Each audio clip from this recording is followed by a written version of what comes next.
EPA has released its findings and notified customers about levels of those synthetic contaminants yesterday. It's raised a lot of questions about other water utilities in our Fox 10 News viewing area. Well, most of Baldwin County is supplied by groundwater sources, not surface water like we have here in Mobile County. They still have to test and report PFSA levels. Fox 10 News' Hal Sherrick talked with some of them today and joins us live from Daphne. And Hal, there's a big difference.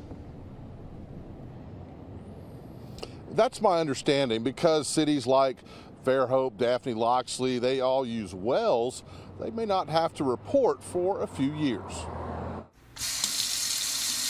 When you pour a glass of water from the faucet, you expect it to be safe. When letters like the one sent to its customers by Moz yesterday leave more questions than answers, it can cause concern. PFAS compounds are widespread and numerous throughout the environment. In drinking water, they are measured by parts per trillion, or PPT. The EPA is lowering its threshold for safe levels from 70 PPT to 0.004 PPT, a drastic difference.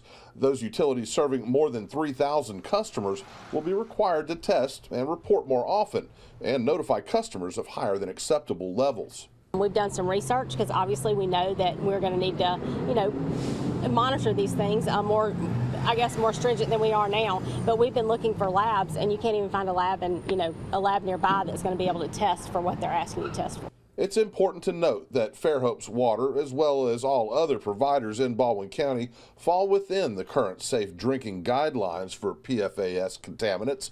Fairhope Mayor Sherry Sullivan says there will be challenges meeting the EPA's new guidelines. That's because there's more time than Moz has because of the city's water source. We have unregulated contaminant monitoring Rule 5, apparently those are not going into effect until 2025, so we know the first quarter of that year. So we will begin testing, we'll begin moving that direction, looking for the right labs, doing the things that we have to do, but we do have a little bit of time to prepare.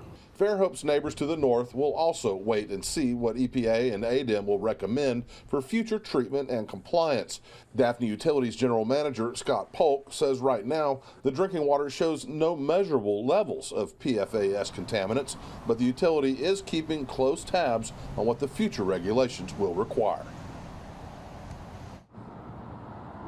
I spoke with several utilities here in Baldwin County today. All said that they are aware of the new guidelines coming down and taking steps towards meeting any new requirements the EPA may have. Now, the EPA says these new requirements and regulations are the result of new science that has come around since 2016. And 2016 was the last time, the last health advisory related to PFOA and PFOS contaminants was done.